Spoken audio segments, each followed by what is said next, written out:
بسم الله الرحمن الرحیم. به نام الله بخشاینده و مهربان. سوره الملک. تبارك الذي بيده الملك وهو على كل شيء قدیر. پربرکت و بزرگوار است، یعنی خیر الله بسیار و انعامش بزرگ است. آن که به دستی است ملک و پادشاهی دنیا و آخرت از آن است و امر و قضایش در هر دو جهان گذراست و او بر همه چیز تواناست. الذي خلق الموت والحياة ليبلوكم أيكم أحسن عملا وهو العزيز الغفور. آن مرگ که و زندگی را آفرید تا شما را ای مردم بیازماید که کدام از شما نیکوکارتر، خالصتر و درستتر است و است پیروزمند توانا که او را چیز ناتوان نخواهد کرد. بخشنده است برای کسی که توبه کرده است. الذي خلق 7 سماوات طباقا ما ترى في خلق الرحمن من تفاوت فارجع البصر هل ترى من فطور. آن که 7 آسمان را طبقه طبقه یعنی بالای هم آفرید، در آفرینش الله مهربان هیچ خلل و کمبودی نمی بینی. بازنگر آیا هیچ نقصان و شکافی در آن می بینی؟ ثم ارجع البصر كرتين ينقلب إليك البصر خاسئا وهو حسير. سپس باری دیگر چشم بگردان، چشم تو در حالی که خسته و ناتوان است به سوی تو باز می گردد. ولقد زينا السماء الدنيا بمصابيح وجعلناها رجوما للشياطين واعتدنا لهم عذاب السعير. و هر آینه آسمان دنیا را به چراغ‌های عظیم درخشنده زینت دادیم و آنها را برای راندن شیطانها سوزاننده قرار دادیم، زیرا شیطانها می‌خواهند که از اخبار آسمان گوش دهند و دزدند و برای آنها در آخرت عذاب و آتش سوزان آماده ساختیم که به آن چشانیده می‌شوند. وللذين كفروا بربهم عذاب جهنم وبئس المصير.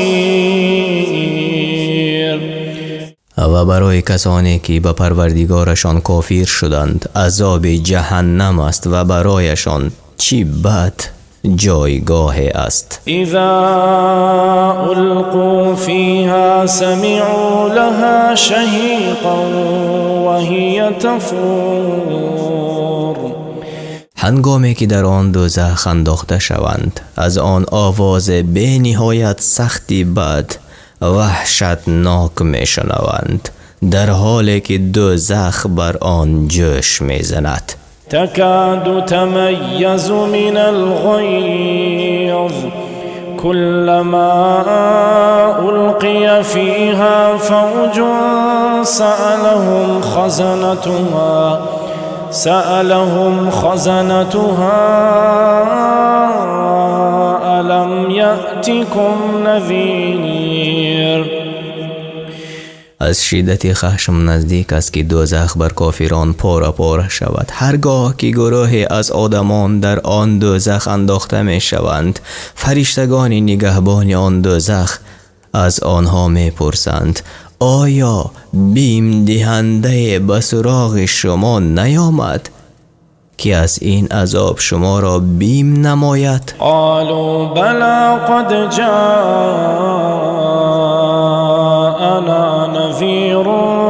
فكذبنا وقلنا ما نزل الله من شيء إن أنتم إلا في ضلال كبير. گویند آره بیم دهنده از نزد الله به سوی ما آمد و ما را بیم داد، پس ما آن را دروغ شماریدیم و گفتیم هرگز الله چیزی بر کسی از آدمی نازل نکرده است. شما ای رسولان جز در گمراهی بزرگ نیستید. وقالوا لو كنا نسمع أو نعقل ما كنا في أصحاب السعير. و کافران گویند اگر ما در دنیا به شنوایی قبول می شنیدیم، آیا تعقل یعنی فکر می کردیم مثل حق طلبان امروز در زمره دوزخیان نبودیم. فاعترفوا بذنبهم فسحقا لأصحاب السعير. پس آنها به گناه خود اعتراف کردند و به سبب کفرشان سزاوار عذاب دوزخ شدند. دور باد اهل دوزخ از رحمت الله. إن الذين يخشون ربهم بالغيب لهم مغفرة وأجر كبير. بیگمان کسانی که غایبانه از پروردگارشان می ترسند، حتی در حالتهایی که غیر از الله کسی دیگر خبر ندارد و او را عبادت می کنند و نافرمان برداری نمی کنند، برای آنها آمرزش از گناه ها و پاداش بزرگ یعنی جنت است. وأسروا قولكم أو اجهروا به إنه عليم بذات الصدور. و گفتار خود را پنهان دارد یا آن را آشکار سازد، به هر حال نزد الله برابر است و چیزی از گفتار و کردار شما بر وی پنهان نمی ماند. حتی او به آنچه در دل هاست آگاه است. الا يعلم من خلق وهو اللطيف الخبير. آیا کسی که همه موجودات را آفریده است، خلقیت آن را خوب و محکم کرده است، پس چگونه از حال آنها نمی داند، در حالی که او نازک بین و آگاه است به اعمال بندگانش. هو الذي جعل لكم الأرض ذلولا فامشوا في مناكبها وكلوا من رزقه وإليه النشور. او ذات است که زمین را برای شما رام، هموار و نرم گردانید تا بر آن قرار گیرد، پس در گوشه و کنار آن راه بروید و از رزق و روزی او بخورید و زنده شدن دوباره پس از مرگ برای حساب و جزا به سوی اوست. یعنی این آیت اشاره به طلب رزق و کسب می نماید و دلالت بر آن می کند که الله معبود یگانه است و او را شریک نیست و نیز دلالت بر قدرت و توانایی او و به یاد آوردن نعمتهایش می کند و به دنیا محبت بستن را بیم می دارد. أأمنتم من في السماء أن يخسف بكم الأرض فإذا هي تمور. آیا ای کافران مکه خود را از ذاتی که در آسمان الله است در امان می دانید که فرمان دهد زمین شما را فرو برد، پس آن ناگهان بلرزش درآید تا همه هلاک شوید؟ ام امنتم من فی السماء ان یرسل علیکم حاصبا فستعلمون کیف نذیر. یا خود را از ذاتی که در آسمان است در امان می‌دانید که تندباد همراه با سنگریزه به شما فرستد؟ پس ای کافران به زودی خواهید دانست که هشدار من چگونه است و آن زمانی که با چشم خود عذاب را مشاهده کردید دانستن به شما فایده ندهد. ولقد كذب الذين من قبلهم فكيف كان نكير. و براستی کسانی که پیش از آن کافران مکه بودند مانند قوم نوح، عاد و ثمود دعوت پیامبران را دروغ شماریدند، پس عذاب من در برابر دروغ شماریدنشان پیامبران را چگونه بود؟ اولم يروا الى الطير فوقهم صافات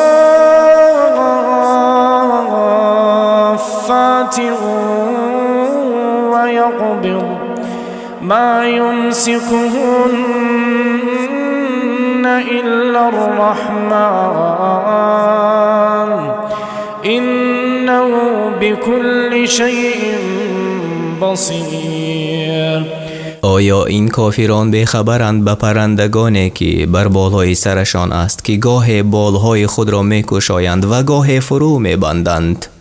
نگاه نکردند جز الله مهربان کسی آنها را بر فضای آسمان نگاه نمی‌دارد. بیگمان او به هر چیز بیناست. امن هذا الذي هو جند لكم ينصركم من دون الرحمن إن الكافرون إلا في غرور. یا به گمان شما آن کسی که خود برای شما چون سپاهی است که شما را در برابر الله مهربان یاری می کند کیست؟ کافران جز در فریب و غرورشان نیستند. امن هذا الذي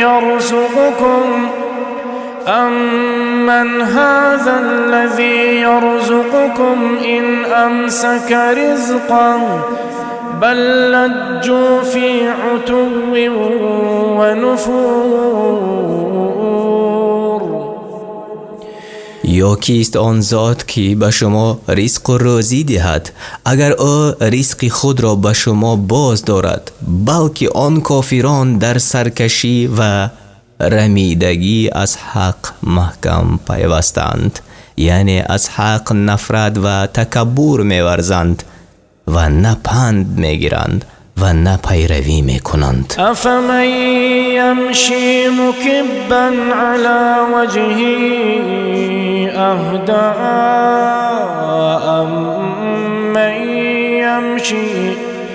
امن یمشی سویا علی صراط مستقیم. آیا کسی که بر او افتاده حرکت می کند و نمیداند کجا می رود و چگونه می رود به هدایت نزدیکتر است یا آن کسی که ایستاده بر راه راست می رود که در آن هیچ کجی نیست؟ قل هو الذی انشأکم وجعل لكم السمع والابصار والافئده قلیلا ما تشکرون. بگو ای رسول او ذات است که شما را نخستین بار آفرید بعد از آن که چیزی نبودید و در عدم یعنی نیستی قرار داشتید و برای شما گوش داد تا با وسیله آن بشنوید و چشمان داد تا با وسیله آن ببینید و دلها را قرار داد تا با وسیله آنها در مخلوقات الله بیندیشید. اما شما ای کافران اندک سپاسگزاری میکنید. قل هو الذی ذرأکم فی الارض و الیه تحشرون. بگو او ذات است شما را بیافرید و در زمین پراکنده ساخت و بعد از این پراکندگی برای حساب و جزا به سوی او گرد آورده می شود. ويقولون متى هذا الوعد إن كنتم صادقين قل إنما العلم عند الله قل إنما العلم عند الله وإنما أنا نذير مبين. و کافران میگویند ای محمد و ای مؤمنان به ما خبر دهید و روشن سازید اگر راست میگویید این وعده قیامت چی زمان است. بگو ای پیامبر برایشان علم قیامت تنها نزد الله است و من فقط هشدار دهنده آشکار هستم و از عاقبت کفرتان شما را بیم میدهم، یعنی هشدار میکنم و برای شما آنچه را که الله تعالی مرا به بیان آن امر نموده است بیان میکنم. فلما رأوه زلفة سیئت وجوه الذین كفروا وقیل هذا الذی کنتم به تدعون. پس چون آن کافران وعده الله را از نزدیک بینند چهره کسانی که کافر شدند سیاه و اندوهگین می‌گردد و به آنها سرزنش کرده گفته می شود این همان چیزی است که شما آن را در دنیا با شتاب می‌طلبیدید. قل ارأیتم این اهلکنی الله و من معی او رحمنا فمن یجیر الكافرین من عذاب علیم.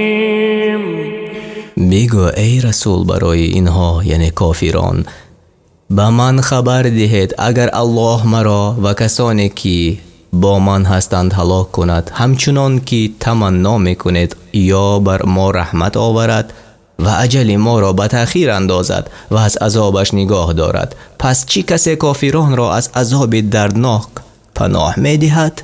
قل هو الرحمن آمنا به وعليه توكلنا فستعلمون من هو في ضلال مبين.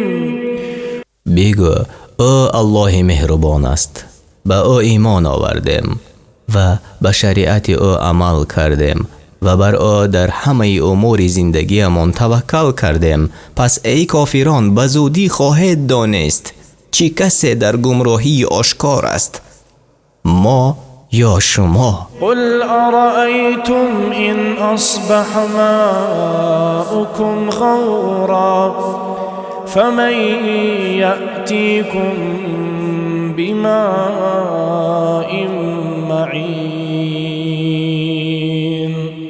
بگو ای رسول برای این مشرکان به من خبر دهید اگر آب نوشاکی شما در زمین فرو رود و به هیچ وسیله دسترس یافته نتوانید پس چی کسی میتواند برای شما آب روان بیاورد؟ شما ترجمه معنای سوره الملک را شنیدید. این از تفسیر روشی میسر گرفته شده است. اگر ترجمان و یا ما به خطای راه داده باشیم الله ما را بیامرزد. آمین.